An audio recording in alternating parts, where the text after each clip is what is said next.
ce qui change en France au 1er mars 2026 pour ton argent. Première mesure, les allocations familiales. L'âge de majoration passe de 14 ans à 18 ans.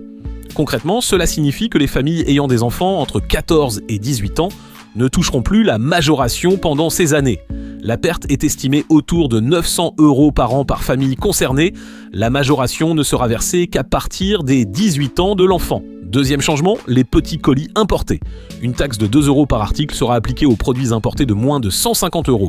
L'objectif affiché est de cibler notamment le dropshipping et certaines plateformes étrangères. Et dès juillet 2026, cette taxe passera à 3 € au niveau européen.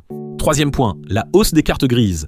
Les certificats d'immatriculation vont augmenter en raison du durcissement du malus écologique et de la hausse des tarifs régionaux. Acheter ou immatriculer un véhicule coûtera donc plus cher. Quatrième mesure, les plans d'épargne logement.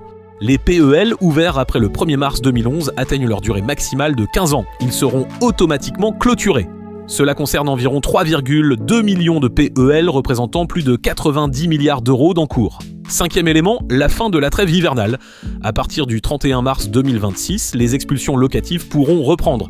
Enfin, le prix du tabac augmentera à nouveau avec près de 500 marques concernées. La fiscalité ne change jamais brutalement. Elle évolue par petites touches successives et c'est souvent là que se joue l'impact réel sur ton pouvoir d'achat.